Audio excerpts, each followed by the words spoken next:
My name is Seth Callahan. I'm 33 years old. I work as a structural engineer for a mid-sized firm in Seattle. I design the parts of buildings that nobody sees, the bones, the load-bearing elements, the invisible architecture that keeps everything standing. People walk into a finished building and notice the ceiling, or the light fixtures, or the view from the fourth floor window. Nobody notices what I did. That's how I know it's working. I tell you that because it's relevant. I've spent my career thinking about what holds things up, what bears weight quietly, without recognition, without anyone stopping to consider that without it, the whole thing comes down. I wasn't expecting to think about any of that on a Tuesday night in November, when I missed the last train from Bellingham to Seattle by 4 minutes. But that's where this starts. I'd been in Bellingham for a site visit. A commercial building project, early structural assessment, the kind of thing that should have taken 3 hours and took 6, because the existing plans had been drawn by someone who had approached accuracy as a suggestion rather than a requirement. I spent the afternoon in a half-finished building in November with a flashlight and a measuring tape, correcting other people's math, which is a significant portion of what I actually do for a living. I left later than planned, later than I should have. I knew the last train was at 9:42. I got to the station at 9:46. I stood on the platform and watched the lights disappear south. For a moment, I just stood there in the cold. The particular cold of a November platform at night, the kind that comes up through your shoes and settles in your back. The platform was empty except for a woman sitting on the far bench with a bag at her feet, looking at the same disappearing lights with the expression of someone who had arrived at the same conclusion I had. We'd both missed it. She was the first to speak. Without looking at me, still looking at the track, she said, "Please tell me you know something I don't about a bus." "There's a bus," I said, "but it left at 9:30. She closed her eyes briefly. "Of course it did," she said. I sat down on the bench at the other end, a reasonable distance, and pulled out my phone to find options. She did the same. We sat in parallel silence for a few minutes, two people doing the same problem separately, which in retrospect was exactly the kind of thing we'd both stop doing eventually. The options were a car service that quoted $240 to Seattle at this hour, the next morning's first train at 6:20, or a hotel. I looked at the car service number. I looked at my wallet's recent relationship with $240, I said, mostly to myself. "Car service is $240, she said from her end of the bench. "I saw that. I'm looking at hotels." I looked at hotels. Bellingham on a Tuesday night in November was not a high-demand market. There were options. Most of them were fine. One of them, the Aldercroft, was 3 blocks from the station and had a room available. 1 room. I saw it at the same moment she made a sound. Not a word. Just a small sound of someone arriving at information they weren't sure what to do with. I looked over. She was looking at her phone. She looked at me. "The Aldercroft," she said. "1 room," I said. "1 room," she said. We looked at each other for the first time properly. She was maybe 30. Brown hair, slightly damp at the ends from the November air. She was wearing a coat that was good quality but practical, the kind that chose warmth over appearance. Her eyes were dark and direct, and she was doing the same assessment I was. Stranger, platform. "Tuesday night, limited options," she said. "There are other hotels." I pulled up 2 more, both fully booked. I showed her the screen. She looked at it, then pulled up her own search and came to the same conclusion. She said, "How much is the room?" $985, I said. "Split it's $47.50, she said. "Yes," I said. She looked at me steadily. "I don't know you," she said. "I know," I said. "I'm Seth Callahan. I'm a structural engineer. I was here for a site visit and missed the train because the existing building plans were wrong in about 9 different ways." She looked at me. "That's a very specific alibi," she said. "It's not an alibi," I said. "It's just what happened." She studied me for another moment. The assessing kind. The kind that has nothing to do with attraction and everything to do with basic safety, calculus. Then she said, "Nadia Ose. I was here for a meeting with a client who rescheduled 4 times and then ran over by 2 hours." "That's also a very specific alibi," I said. It's not an alibi, she said. It's just what happened. Something in her expression moved. Not quite a smile, but the structural precursor to one. She said, "There's a sofa in the room photos." I pulled up the listing. There was indeed a sofa. Small, clearly an afterthought, positioned under the window with the energy of furniture that knew it wasn't the main event. "I'll take the sofa," I said. She looked at me. "You're taller than me," she said. "It's one night," I said. She looked at the track where the train had gone. Then she stood up, picked up her bag, and said, $47.50 each. We split breakfast if there is any. And we don't have to talk if we don't want to." "Agreed," I said. We walked to the Aldercroft. 3 blocks in the November cold, side by side, two strangers carrying their inconvenience, with the practical solidarity of people who have decided to solve a problem together rather than separately. The Aldercroft was the kind of hotel that had been better 30 years ago and knew it. The lobby had wood paneling and a front desk staffed by a man in his 60s who did not find two strangers checking in together at 10 at night particularly remarkable, which said something about either his years in the industry or the town of Bellingham on a Tuesday. The room was on the second floor. It was clean and adequately heated and smelled faintly of the pine cleaner that budget hotels use as a universal solution. 2 windows overlooked the street. 1 bed, which was large and impersonal. 1 sofa under the window, which was as small as the photographs had suggested. Nadia stood in the middle of the room and looked at the sofa. She looked at me. "That sofa is 4 feet long," she said. "I've slept in worse," I said. This was true. Field work involves some genuinely bad sleeping situations. "You're 6 feet tall," she said. "Roughly," I said. "Seth," she said. It was the first time she'd used my name. "The bed is a king. There's a physical dividing principle available here that doesn't require you to spend the night folded like a piece of paper." I looked at the bed. "That's a reasonable observation," I said. "I'm a contracts lawyer," she said. "Reasonable observations are what I do." She put her bag down. "We're adults. We're strangers who happen to be in the same practical situation. The bed is large enough that we will not interact with each other physically in any way, and we can both be awake at 6 for the first train." She said it with the matter-of-fact clarity of someone who had been making arguments her entire professional life and was used to them landing. Said, "Okay." She nodded once, settled. I took the side near the window. She took the side near the door. We arranged ourselves with the careful distance of 2 people who were being adults about something that could, in other circumstances, have been awkward. She got ready for bed in the bathroom. I sat on my side of the mattress and looked at structural assessments on my phone until she came out and I took my turn. When I came back, she was already on her side, facing away, the lamp on her side still on and a book open in front of her. I said, "You travel with a book." "I travel with 3, she said, not looking up. "I'm always convinced I'll have more time than I do." "How many did you read today?" "None," she said. "The client talked for 2 hours about his concept for the building and asked my opinion on none of it." "What was the concept?" She lowered the book slightly. "A mixed-use development with a central atrium that he described as, and I'm quoting, virtually European." I looked at the ceiling. "What does that mean?" I said. "I asked," she said. "He said you know arches." I laughed. It came out in the quiet room, louder than I expected. She looked over her shoulder at me, surprised. Then she laughed too, briefly, surprised kind. She went back to her book. I looked at the ceiling. After a minute she said, without looking up, "What were the 9 wrong things?" "Plans," I said. "In the building." "Yes," she said. "You said there were 9 ways they were wrong."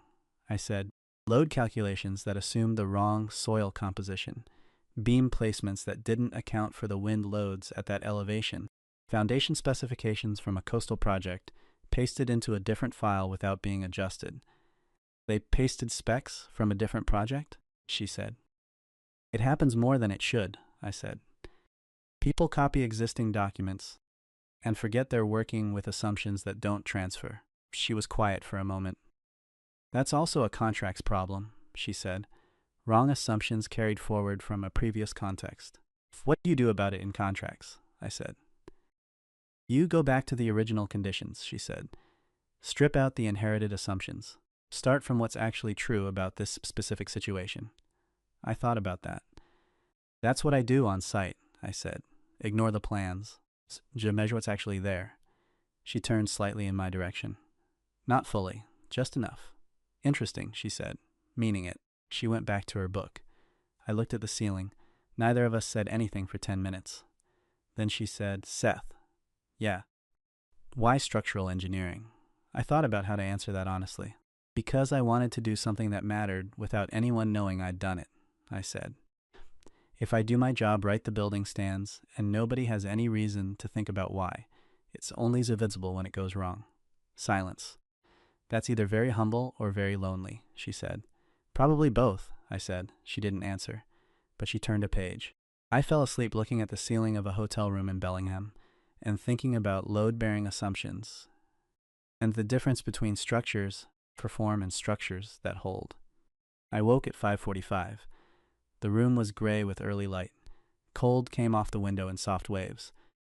The city outside was the particular quiet of a place not yet awake, the sound of one car on a wet street somewhere below. Nadia was already up. She was sitting on the sofa under the window, the small inadequate sofa, with her knees pulled up and her book open, and a cup of something from the room's coffee machine that she was holding with both hands. She was wearing the same jacket she'd had on the platform, pulled over what she'd slept in, and she was reading with the focused stillness of someone who had been awake long enough to settle into the morning. She didn't notice me for a moment. I watched her without intending to study her. She was absorbed, that was the word, completely present in what she was doing, unperformed, unaware of being observed. The window light came across her face at an angle, and she had her lower lip pressed between her teeth, slightly the way people do when reading something they're working through. Then she looked up. I said, "Good book." "Very," she said. "I've been awake since 5. I'd apologize for the light, but you were clearly already awake." "Just," I said. I sat up. "What is it?" "A history of contract law," she said. I looked at her. "For leisure," I said. "I find it genuinely interesting," she said. "The history of how people decided to formalize promises. What they thought needed writing down and what they assumed didn't need to be said." She looked at the page. "Most of the disasters in contract law come from the things people assumed everyone understood." "Inherited assumptions," I said. She looked at me, recognized her own words from the night before. "Exactly," she said. I got up, made the second cup from the machine, sat not on my side of the bed but on the other end of the sofa, because the sofa was where she was, and the morning had a quality that made the distance of the bed seem like the wrong choice. She made room without commenting on it. We sat with our coffee in the gray morning light, and she told me about the history of contract law, which sounds like the least compelling sentence I've ever written. But the way she talked about it made it into something else. She talked about it the way someone talks about a subject they love when they've stopped worrying about whether the other person will find it interesting, completely, with detail, with the occasional aside that revealed what she actually thought about it underneath the professional layer. I asked questions. She answered them, and then asked about the building. I told her about the soil composition issue, about what happens when you build on assumptions that belong to a site, a different set of conditions. We talked for an hour. I know it was an hour because I looked at the clock when we finally stopped, and it was 6:50, and the train was at 6:20. We looked at each other. "We missed it," I said. She looked at the clock, then out the window, then back at me. She didn't look devastated. Neither did I. "Next one's at 8:10, she said. "Yes," I said. "There's apparently a diner 2 blocks over," she said. "I looked it up last night. Breakfast was part of the agreement," I said. "It was," she said. She closed the book. The diner was called Heron's, and it had been there since 1974, according to the sign, and it looked every year of it in the best way. Booths with tape-repaired vinyl, a counter with actual stools, a menu on a laminated card that had not changed in any meaningful way since the Carter administration. We took a booth by the window. She ordered eggs and wheat toast and black coffee. I ordered the same. Outside the window, Bellingham was waking up. A gray, cool, ordinary Wednesday morning. Delivery trucks and dog walkers, and a man opening a hardware store across the street with the particular unhurried movement of someone who had been doing the same thing every morning for 30 years. She was looking at the street. I was looking at her. Looking at the street. She said, "I moved to Seattle 14 months ago." "From where?" I said. "Chicago," she said. "I was at a firm there for 5 years. A good firm. A good position. I was good at it." "But," I said. She turned her coffee cup. "Have you ever been very competent at something that fit you professionally, but not actually?" She said. "I thought about it honestly. Not in the same way," I said, "but I understand the shape of it. I was efficient in Chicago," she said. "Productive. Respected. I went home every evening, and the apartment was nice, and the neighborhood was nice, and I had friends I saw on weekends." She looked out the window, and I kept having this feeling. Not unhappiness exactly. More like I was reading from a script that had been written for someone very similar to me, but not quite me. "What did you do?" I said. "I took a lateral position at a smaller firm in Seattle," she said. "Less prestige, different kind of work. My mother thought I'd lost my mind. My colleagues thought I was making a mistake." "Were they wrong?" I said. She looked at me. "I'm better here," she said. "I work harder and earn less, and I'm more myself than I've been since I was 22. She said it with the certainty of someone who'd tested the conclusion from multiple angles. Sometimes the smaller thing is the right thing. Food arrived.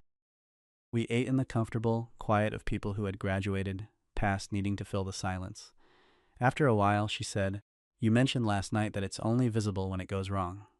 Your work." "Yes," I said. "Does that bother you?" I looked at my coffee. "It used to," I said. "When I was younger, I wanted the thing I built to be seen. I wanted credit for the invisible part." I turned the cup. "But I've worked on enough buildings now that I understand the point isn't the credit. The point is the building standing. The point is people walking in every day without any reason to think about what's holding it up. That's what success looks like." She looked at me. "That's not a small thing to understand about yourself," she said. "I'm 33, I said. "I had time." She smiled. "The real version. I hadn't seen it fully until now. The previous ones had been partial, arrived carefully. This one was complete. Something in the morning shifted. Not dramatically. Just the way light shifts when a cloud moves. The same scene, more visible." I said, "Can I ask you something?" "You've been asking me things all morning," she said. "One more," I said. She nodded. "What made you decide the sofa conversation was worth having?" I said. "Last night. You could have let me take it. Most people would have let me take it." She looked at her plate. "Because it was an unnecessary thing," she said. "You were going to fold yourself onto a 4-foot sofa for no reason except that you'd decided it was the polite arrangement. And I've spent enough of my professional life watching people accept unnecessary discomfort because the alternative required saying something direct." She looked at me. "I find unnecessary discomfort very hard to watch." "Is that a contracts lawyer thing?" I said. "It's a me thing," she said. "The contracts law is probably why." I looked at her. "Nadia," I said. "Yeah. I'd like to have dinner with you," I said. "In Seattle, when we're not stranded in the same city by the same train schedule." She looked at me. The assessment again. Careful and full. "What kind of dinner?" she said. "The kind where we actually chose to be there," I said. "Not the kind where the options were limited." She was quiet for a moment. "No inherited assumptions," she said. "No inherited assumptions," I said. "Just what's actually true about this specific situation." She looked out the window at the ordinary Wednesday morning. Then back at me. "Saturday," she said. "I'll pick the place." "You pick the place," I said. She nodded once, settled, like a contract, entered into willingly, with the terms clearly stated. She picked a small Japanese restaurant on Capitol Hill that she'd been going to since she moved to Seattle. She knew the owner. She knew what to order. She brought me there like she was showing me something she trusted me with, which I understood was not a small thing. We talked for 4 hours. The second dinner was the same and lasted longer. By the fifth dinner, we'd stopped counting. She met my work colleagues at a firm event in January. My manager, a pragmatic man named Gerald, who had been in structural engineering for 30 years and had the particular directness of someone who'd stopped having time for unnecessary things, pulled me aside near the end of the evening and said, "She asks the right questions." "What do you mean?" I said. "She asked me what the hardest part of what you do is," he said. "Not the most impressive part, the hardest part." He looked across the room at Nadia, who was apparently explaining something to two of my colleagues using a bread roll as a visual aid. "Most people ask the impressive part." "What did you tell her?" I said. "The truth," he said, "that the hardest part is knowing that if you do it right, nothing ever happens. You spend your career preventing things nobody will ever know needed preventing." "What did she say?" I said. Gerald looked at me. She said that sounded like exactly the kind of work worth doing," he said. He walked away. I stood there for a moment. Then I crossed the room to where Nadia was finishing her structural analysis of the bread roll, and I stood beside her, and she glanced at me, and whatever she saw in my face made her wrap up the explanation and turn toward me fully. She said, "What?" "Nothing," I said. "Gerald likes you." "I know," she said. "I asked him good questions." "How did you know what the good questions were?" I said. She looked at me. "You told me," she said. "On the platform, you said you'd design the parts nobody sees, so I asked about the parts nobody sees." I looked at her. In the middle of a firm event in January with bad catering and too many people, I understood something that I'd been building toward without naming. I said, "Nadia." "Yeah, I've been thinking about the thing you said," in Bellingham. "About the script written for someone very similar to you, but not quite you." She waited. "I've been living a version of that," I said. Not unhappily, but quietly. A life that fit on paper and mostly fit in practice, but that I'd stopped examining because examining it required admitting it wasn't quite right. She was very still. "You're examining it now," she said. "Since November," I said. She looked at me with the full, careful attention that I'd come to understand was the way she gave her complete consideration to something she wanted to get right. "Seth," she said. "Yeah. I missed that train on purpose," she said. I stared at her. She kept her face completely neutral for 4 seconds. Then it broke. "I'm kidding," she said. "I genuinely missed it. I would never." "That was terrible," I said. "I know," she said. She was laughing. "Your face." "My face was completely reasonable," I said. "You went completely white," she said. She was still laughing. The real version, the one I'd been collecting from the first morning in the diner. I looked at her, laughing in a badly lit event space, with a firm full of engineers who thought in load calculations and a bread roll she'd used as a visual aid somewhere behind her. I said, "I love you." She stopped laughing, not abruptly. It just settled. She looked at me. "I know," she said, quietly. "I've known for a while." "And," I said. She looked at the room, then back at me. "I moved to Seattle because I wanted a life that fit me," she said, "not one that fit someone very similar to me." She looked at her hands. "For the first time in a long time, I think it does." "Because of the firm," I said. She looked up. "Because of the work," she said, "and because of a platform in November and a 4-foot sofa and an hour in gray morning light talking about inherited assumptions." She took a breath. "I love you too. I've been deciding whether to say it for about 6 weeks." "What decided it?" I said. "The bread roll explanation," she said. "I was using structural language to explain a legal concept to your colleagues, and I thought, who else would I do this for?" I looked at her. "Nobody," I said. "Nobody," she said. We got married the following October. Small. Her family from Chicago, mine from Portland. A few people from each of our work lives who'd earned the invitation. Her mother, who had thought moving to Seattle was a mistake, shook my hand at the reception and said, "She seems more herself with you." She said it like a fact she'd been sitting with and had finally decided to deliver. "I'm glad," I said. "She told me about the train," her mother said, "about the hotel." "It was a good hotel," I said. Her mother looked at me. "You took the sofa." "I offered the sofa," I said. "She overruled me." Her mother smiled. "That sounds right." In my vows, I said, "You told me that most disasters come from assumptions people carry forward without checking. I've been checking everything since November. Measuring what's actually there instead of what the plans say. And what's actually there is better than anything I would have designed," Nadia said. You build things that hold without anyone knowing why they hold. You've been doing that for me since a Tuesday night on a platform in Bellingham. I want you to know I see the structure. I've always seen it, her mother cried. Mine did too. Gerald from my firm raised his glass and said nothing, which from Gerald was the highest possible tribute.